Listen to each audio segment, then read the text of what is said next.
Olá pessoal, tudo bem? Bom, eu estou aqui para fazer mais uma resenha para vocês. Dessa vez eu vou falar do livro do Luiz Leante, Olha Como Eu Te Amo, tá? Esse livro aqui ele ganhou um prêmio em 2007 de melhor romance, prêmio Alfaguara, tá? Da própria editora. E aqui atrás, na sinopse, a gente tem um texto do Mário Vargas Llosa, tá? Que ele fala o seguinte: Leante descreve com força expressiva as paisagens e a vida dos habitantes do Saara, transpira a verdade e agarra o leitor desde a primeira linha. E eu concordo com o que o Mário Vargas Llosa escreveu, né, a respeito do Luiz Leante e da narrativa do livro, tá? É um livro que eu gostei bastante, assim, não é um livro 5 estrelas, para mim é um livro 4 estrelas, tá? Mas é um livro muito bom, não deixa de ser muito bom por conta disso, né? Para vocês terem uma ideia do que se trata essa história, a sinopse do livro, ela tenta contar mais ou menos o que acontece na narrativa, né? E aqui também, na orelha, a gente tem também algumas informações que são faladas, contadas para nós, mas eu percebi que eles narram basicamente o livro inteiro nessa sinopse. Não que está revelando muito spoiler, não é isso. É que a forma como a narrativa foi construída, ela foi construída para que você, conforme vai lendo o livro, você vai descobrindo características da Montse Cambra, que é a personagem principal da história, e também do Santiago San Román, né, que também é um personagem principal. Então, o Leante ele não quer que você descubra quem é a Montse logo de cara. Ele não quer que você descubra quem é o Santiago logo de cara. Ele vai revelando tudo muito aos poucos. O livro tem mais ou menos 256 páginas. E tipo, até a página 150 você vai ter informações novas a respeito dos dois, né? Então, é um livro, é como se fosse um livro de mistério, tá? Mas o assunto não é tão misterioso assim. Então, é a história de um romance, mas é um romance que não deu certo em 1974 entre a Montse Cambra e o Santiago San Román, tá? E o que acontece? A Montse Cambra, ela começa a história do livro, ela está num lugar, ela não sabe onde ela está, e ela de repente é picada por um escorpião, e a única informação que a gente tem é que ela está querendo fugir desse lugar. E daí ela fala com uma pessoa do lado dela e fala: vamos fugir comigo, né? E a pessoa fala: vamos. Não, a pessoa não queria, mas depois quando ela fugiu, ela foi logo atrás. Daí elas pegam um Land Rover, aqueles jipes que se usa muito no deserto do Saara, e daí elas tentam fugir. Só que como a Montse acabou de levar uma picada de um escorpião, ela começa a ficar com a visão turva e ela começa a passar mal e ela abandona o carro, né? Ela para o carro e sai do carro, abandona o carro, e daí os caras que prenderam elas, né, que elas estavam como prisioneiras, eles vão atrás delas e daí eles acabam atirando na moça que fugiu junto com ela, porque ela começou a fugir, saiu correndo, só que ela conseguiu se esconder atrás de um morro. E daí a gente não sabe se ela levou o tiro de fato ou não. Mas a Montse é deixada para morrer ali, no sol.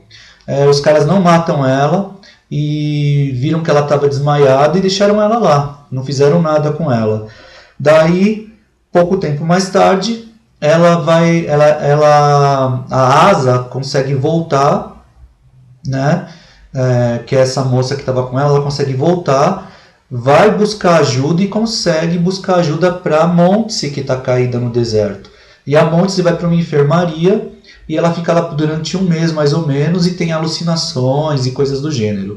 Enquanto isso, o livro começa a falar do Santiago San Román. E a narrativa, ela fala assim, ora ela fala do Santiago, ora ela fala da Montse Cambra. Então, as histórias dos dois vão sendo intercaladas até o final do livro, tá? Que é para você justamente montando o quebra-cabeça, certo? E o Santiago começa, a gente começa descobrindo a história dele ele tá preso, a gente não sabe por que ele tá preso, mas ele tá preso num lugar, num acampamento do exército, porque ele é um soldado, um cabo, eu acho, e daí ele tá preso e ele tem medo de ser executado, né? Por conta do rigor do exército lá naquela região, tudo. E um amigo dele promete que vai tentar ajudar ele a fugir da prisão, né? Lá no Saara. E começa assim a história do livro. Só que a sinopse mesmo, ela já dá muito mais coisas para a gente, como é que fala? Para a gente refletir, para ver se gosta do livro ou não. Né? Só que eu acho que acaba contando muito spoiler.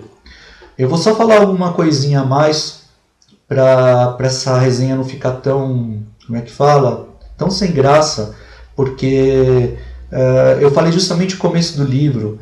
Né? O que vai acontecer, de certa forma? Você vai conhecer a Montse com 18 anos de idade. Quando a gente conhece ela no deserto do Saara, ela já está com 44 anos. E ela com 18 anos, ela conhece o San Román, o Santiago, né? E daí eles começam a namorar. E por alguma razão que eu não vou contar, eles se separam, certo? Em 1975. Eles começam a namorar em 74, se separam em 75. E daí o Santiago como é que fala? Ele se alista no exército, ele vai para a Argélia, vai para o deserto do Saara com a tropa dele, e a Montse segue a vida dela. E ele tenta se corresponder com ela por cartas, eu também não vou contar por qual motivo, tá? E só que daí chega uma hora que ela fala para ele definitivamente não mandar mais nada para ela, que ela não quer mais saber dele, e ele desiste dela, né? Ele desiste dela. Daí ela vem a saber que ele morre no deserto do Saara, tá? E daí o que acontece? Ela começa a viver a vida dela. O cara morreu, ela conhece outro cara, casa, tem uma filha e se torna médica, né? E vive a vida dela. Daí o livro começa a contar a história dela no presente, antes dela viajar para o deserto do Saara, quando ela está no hospital. E daí o que acontece? Quando ela está no hospital, chega uma senhora grávida que está morta, tá? E a Montse chega, começa a pegar os pertences da mulher e vê umas fotografias. Na fotografia ela vê a foto do Santiago, só que ela vê a foto do Santiago um ano depois do ano que ela pensou que ele tinha morrido. Então, isso suscitou uma série de memórias na cabeça dela, uma série de recordações, e ela falou, meu Deus, será que todo esse tempo ele está vivo e eu não estou sabendo? Né? Daí a vida dela tá uma merda, assim, e ela resolve tirar licença do hospital e viajar para o deserto do Saara. Né? Mas isso é contado páginas e páginas depois. O livro começa contando com ela já no deserto do Saara, fugindo de uns criminosos, né? Que eu não vou contar quem são, porque o livro ele é um pouco de suspense também. Então é isso. Daí o que motivou ela a ir para o deserto do Saara é poder reencontrar o Santiago depois de 26 anos, basicamente. Essa que é a história do livro, tá? E aí a gente fica sabendo se ela reencontra ou não reencontra, quer dizer, isso daí só vocês lendo vocês vão descobrir, né? Porque esse eu acho que é o principal da história. É um livro bom? É um livro interessante, eu gostei bastante da narrativa. Para mim é 4 estrelinhas, como eu havia dito, né? E é isso, espero que vocês tenham gostado da resenha. É uma narrativa muito gostosa, tá? É um livro que você não para de virar as páginas. Eu principalmente gostei demais. Eu gosto de livros que a gente lê assim sem parar, sabe? É um livro gostoso de ler e eu acho que vale a pena dar uma experimentada quem estiver assistindo esse vídeo. E é da Alfaguara, né? Eu não preciso falar nada. O livro da Alfaguara é perfeito, a fonte é perfeita, a diagramação é perfeita, o papel é muito bom, quer dizer, tudo isso dá muito mais prazer à leitura, né? E é isso. Espero que vocês tenham gostado da resenha e até uma próxima. Até mais.